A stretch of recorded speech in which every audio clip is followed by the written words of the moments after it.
नमस्कार दोस्तों, हमारे YouTube चैनल में आप सभी का स्वागत है।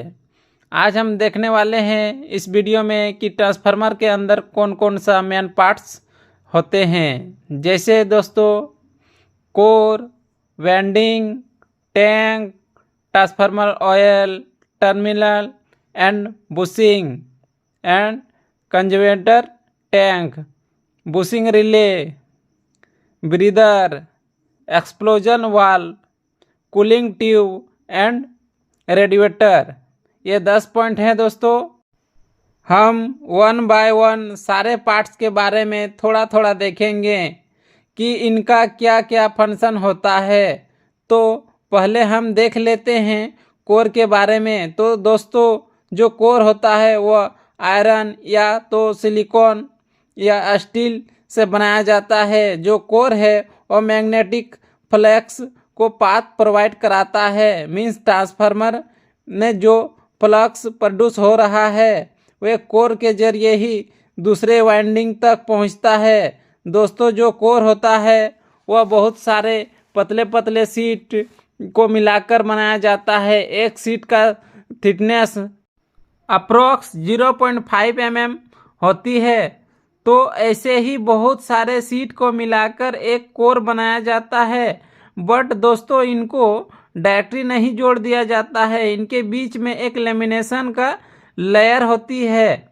इसके बाद इनको जोड़ दिया जाता है। तो लेमिनेशन का ही लेयर इसलिए डाली जाती है कि जो ट्रांसफार्मर के अंदर एडी करंट लॉस होता है वह कम होने लगता है। मीन्स हम लोग अगर कोर के अंदर लेमिनेशन का लेयर डालेंगे तो उसके वजह से एडी करंट लॉस कम होने लगता है। और जो सिलिकॉन स्टील हम लोग यूज कर रहे हैं उसके वजह से हाई स्टील लॉसेस भी कम होने लगता है। इसके लिए कहा जाता है कि जो कोर है वह सिलिकॉन स्टील से ब्रिक लेमिनेशन से बनाया गया है।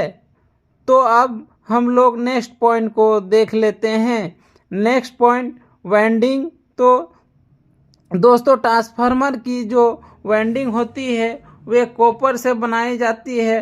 ट्रांसफार्मर की वाइंडिंग कोर के ऊपर की जाती है। मीन्स जो कोर होता है उसके ऊपर ही वाइंडिंग को लपेटा जाता है और जो वाइंडिंग होती है उसके ऊपर भी इंसुलेशन की कोटी होती है, जिससे कि वाइंडिंग एक दूसरे में शॉर्ट सर्किट ना हो जाए। तो दोस्तों हम लोग नेक्स्ट पॉइंट को देख लेते हैं। नेक्स्ट पॉइंट, इस ट्रांसफार्मर के टैंक, ट्रांसफार्मर के अंदर ही ट्रांसफार्मर के कोर वाइंडिंग को रखा जाता है। इसकी थिकनेस बहुत ज़्यादा होती है और ये पूरी तरीके से सील रहता है। तो हम लोग नेक्स्ट पॉइंट को देख लेते हैं। वे ट्रांसफार्मर है ट्रांसफार्मर ऑयल।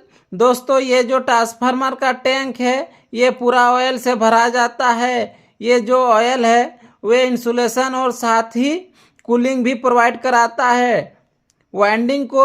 दोस्तों ये कोई नॉर्मल ऑयल नहीं रहता है, ये मिनरल ऑयल रहता है। इसके बारे में हम लोग थोड़ा और भी देख लेंगे। उससे पहले हम लोग देख लेते हैं कि टर्मिनल एंड बुशिंग क्या होती है। तो दोस्तों ये जो टर्मिनल है यहाँ पे हम लोग ट्रांसफार्मर को सप्लाई देते हैं और इस टर्मिनल से सप्लाई को लेते हैं। तो इनका यूज होता है सप्लाई लेने के लिए और सप्लाई देने के लिए।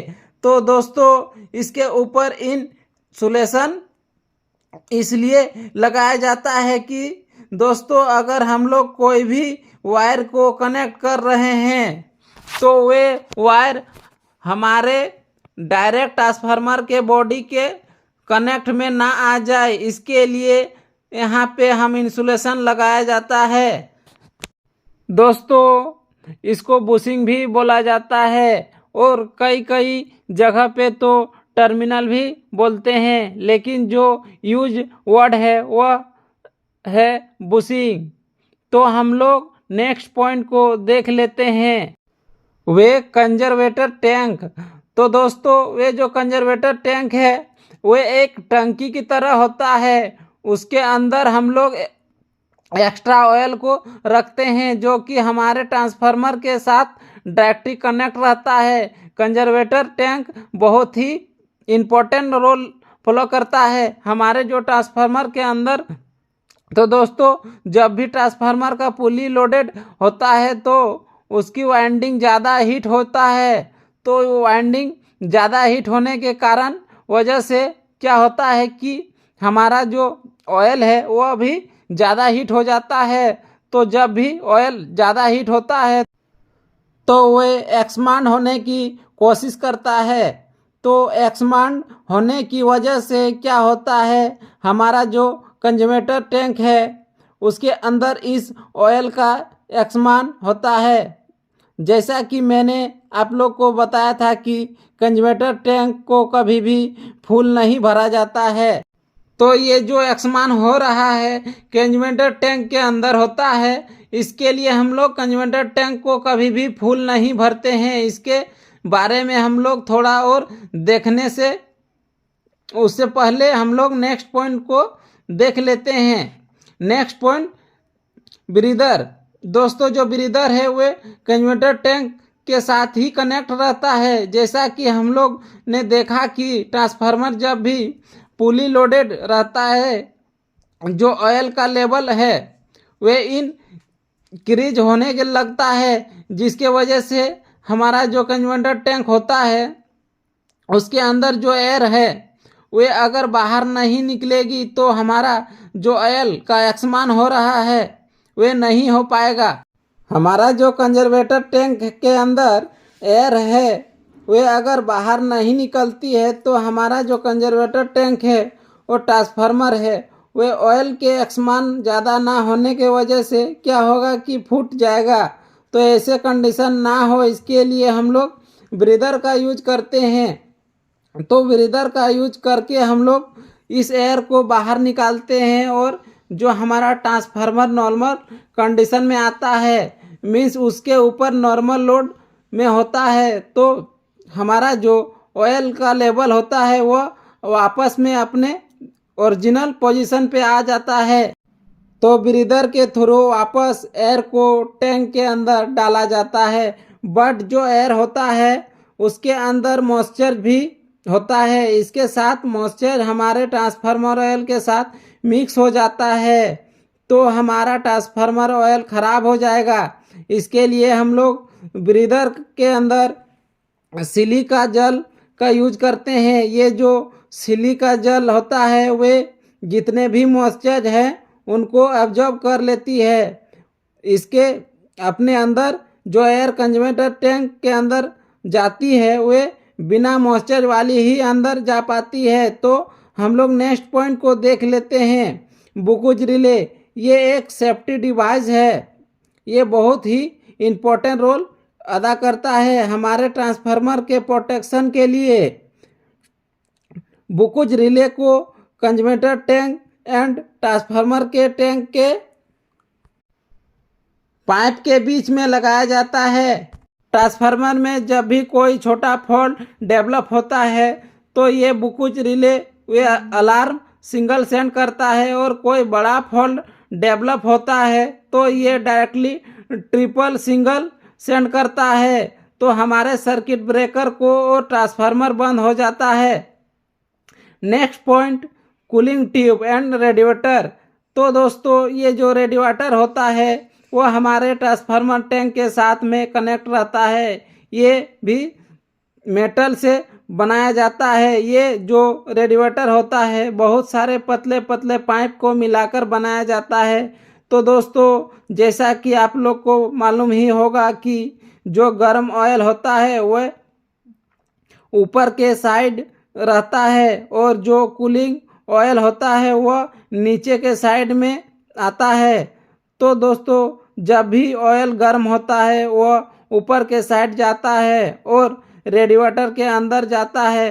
तो ये रेडिएटर के अंदर आने के वजह से क्या होता है कि इसमें बहुत सारे पतले पतले पाइप हैं और इनके बीच में होने के वजह से इनके अंदर हवा लगती है। तो हवा लगने के वजह से ये इजली से कूल हो जाता है या जिधर ज़्यादा गर्मी हो रही है उस जगह पे हम लोग एक्स्ट्रा फैन भी लगाते हैं इनको कूल करने के लिए। तो इन पाइपों में जब भी ऑयल कोर्स होता है तो वहाँ ठंडा हो जाता है, तो वहाँ नीचे के साइड वापस चला जाता है। ये जो सर्कल है ये कंटिन्यू चलता ही रहता है, जिसके वजह से हमारा जो ऑयल है वो ठंडा होते हैं। तो कूलिंग ट्यूब रेडिएटर का ही यही काम है कि ऑयल को ठंडा करना है। तो दोस्तों हम लोग देख लेते हैं लास्ट पॉइंट को, एक्सप्लोशन वाल्व। ये दोस्तों खाली इमरजेंसी सिचुएशन में ही यूज होता है।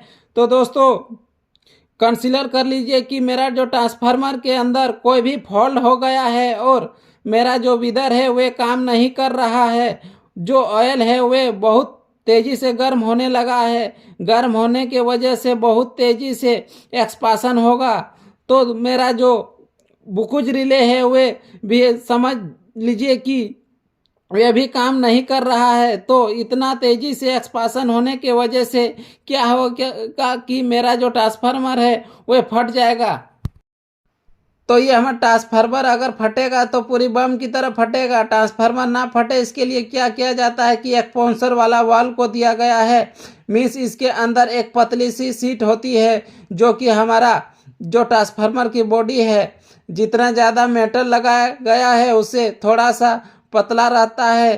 तो हमारा ट्रांसफार्मर ना फटे ये सीट पहले ही फटनी चाहिए। अगर अंदर एक्सपांशन होता भी है तो ज़्यादा तो ये सीट फट जाएगी, तो हमारा जितना भी एक्सपांशन है मीन्स हमारा जितना भी ऑयल है इस होल के थ्रू नीचे गिर जाएगा और हमारा ट्रांसफार्मर नहीं फटेगा।